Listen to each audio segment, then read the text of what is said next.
Wiki iliyopita Oktoba 16, ulimwengu uliadhimisha siku ya chakula duniani, maadhimisho yaliyofanyika kipindi hiki dunia ikikumbwa na changamoto ya chakula ambayo yamesababishwa na mizozo, lakini kwa kiasi kikubwa hali ya mabadiliko ya tabia nchi. Kauli mbiu ya mwaka huu ikitoa wito wa kujenga mifumo ya chakula iliyo endelevu na yenye usawa kwa kila mtu. Ripoti mbalimbali zimehusisha hali ya mabadiliko ya tabia nchi na ukosefu wa usalama wa chakula kutokana na matukio ya ukame, mafuriko ambayo huishia kuathiri mimea na mazao.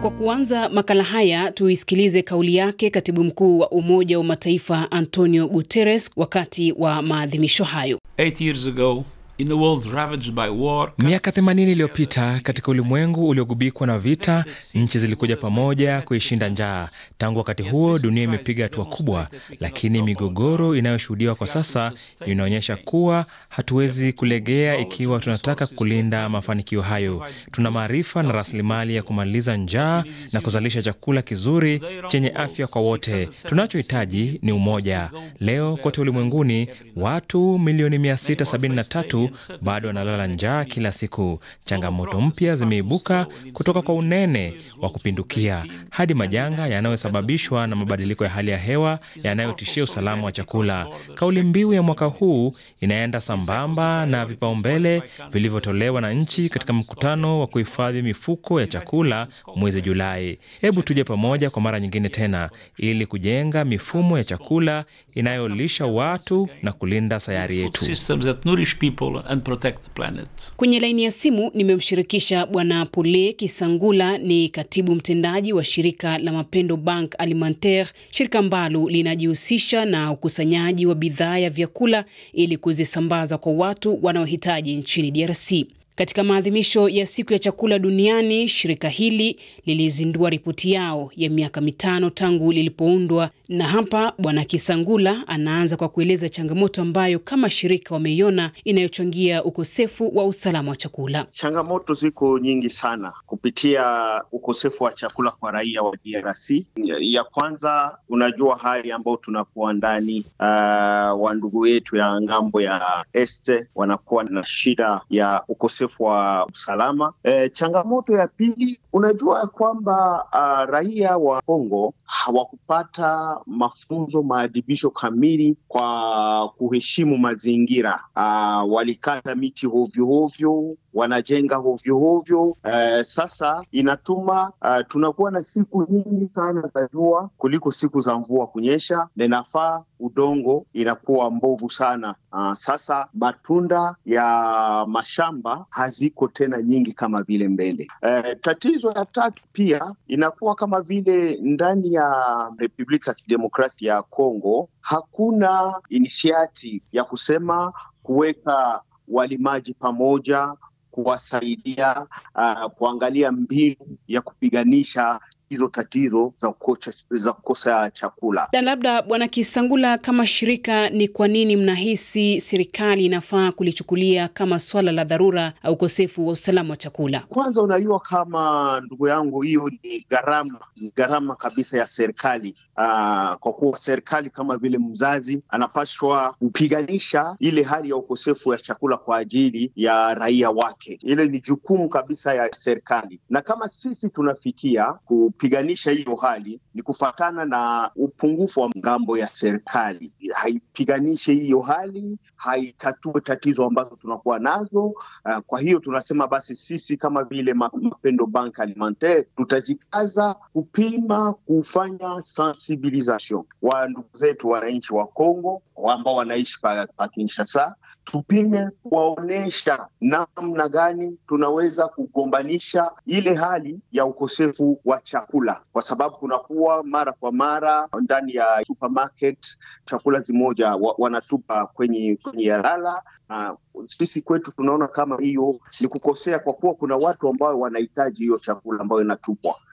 Sasa sisi tunapima kuwasogelea, kuongea nao, kuonesha namna sisi tunaweza kutumia hilo chakula usudi saidie ndugu zetu ambao wanapatikana katika shida ya ukosefu wa chakula. Uharibifu na utupaji wa chakula pia ni swala linalochangia ukosefu wa usalama wa chakula katika nchi zetu. Bwana Kisangula anaeleza namna wao wanasaidia kupambana na hali hii nchini DRC. Tunapiganisha hiyo sana kwa kuwa hata kwenye masoko tunakuta ile hali iko, alafu utaona wachuuzi wanatupa chakula bila kuwazia kama kunakuwa mtu ambaye anakosewa na hiyo kidogo na inaweza kumsaidia kupata ulaji wa siku moja. Kunakuwa taratibu ya kufata wakati tunachukua hizo chakula. Inabidi kuangalia chakula kama inapaswa kuliwa kwanza. Ya pili, tunapaswa kuiweka kufatana na tunaita kwa Kifaransa hygiene, usafi kabisa. Tunafuata kadiri tutaweka hizo chakula. Zaidi ya hiyo, kuongea na wachuuzi ndani ya masoko. Tunaendea hata watu ambao wanakuwa na plantation, mashamba kuu, watu ambao wanakuwa na mashamba.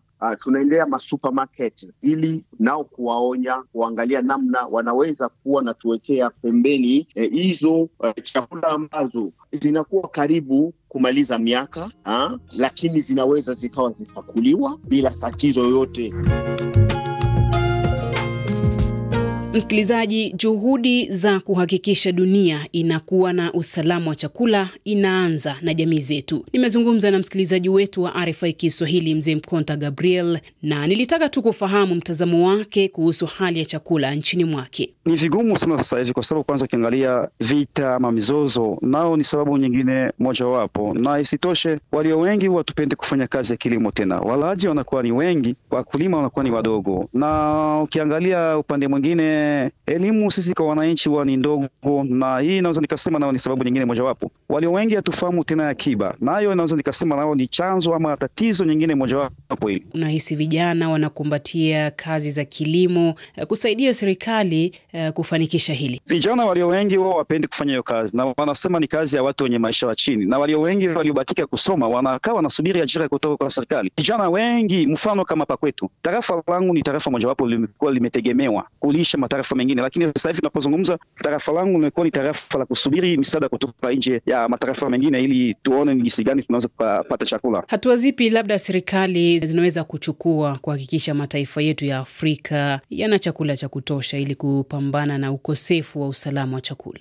La kwanza ni serikali ya jua ni jinsi gani anaweza kutusaidia ama kutoa elimu kwa wananchi, na la pili uwepo na usalama, kwa sababu bila usalama tuwezi kufanya kilimo. Vita, mizozo hii inaweza kutusababishia mengine tushinde hata kulima. Kwa hiyo serikali afanye vya kutosha, tusaidie elimu, hatupe mazao na tuone ni jinsi gani tunaweza tukafanya kazi ya kilimo tukiwa salama. Wewe kwa upande wako kama raia, labda unafanya hatua zipi ili kuhakikisha familia yako inapata chakula cha kutosha? Kwanza mimi mwenyewe kwanza ni mtu wa kujituma. Nafanya kazi kilimo kama mimi baba wa familia, nimejituma kwa hilo. Huwa najituma, nafanya kazi yangu ya kilimo, na lima yale nitavuna, nafaidika na familia yangu, na ile kidogo itakayoonekana nimeuza ili watoto waende shuleni.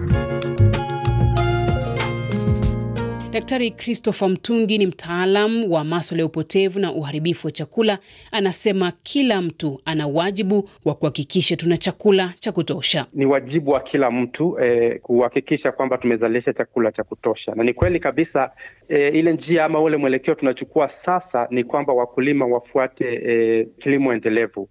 Kwa sababu tunaona kwamba njia ambayo tumechukua miaka iliyopita haiwezi kudhibiti uzalishaji wa chakula vizuri. Na kwa hivyo katika tuseme kwa wakulima kuna ili suala la kuwapa elimu ambayo inatosha. Waweze kujua ni mbinu gani ambazo wanaweza kutumia wakati huu kama kukuza mimea ambayo inaweza kudhibiti ukame, na njia zingine ambazo zinaweza kurejesha, kwa mfano kilimo rejeshi. Kwa hivyo tunahitaji kwamba kuweka mikakati ya kuwaelimisha wakulima vizuri, lakini pia kuweka sera ambayo inaweza kuwapa support katika hali ya kifedha na pia katika mbinu za hivi sasa ambayo kwa kimombo tunasema ni innovation. Na kufikia hapo ndio natia kikomo makala yetu hivi leo. Shukran kwa Pole Kisangula kutoka shirika la Mapendo Bank Alimentaire, msikilizaji wetu Mzee Mkonta Gabriel na Daktari Christopher Mtungi kwa mchango wao. Jina langu Minzile Tijai, kwaheri.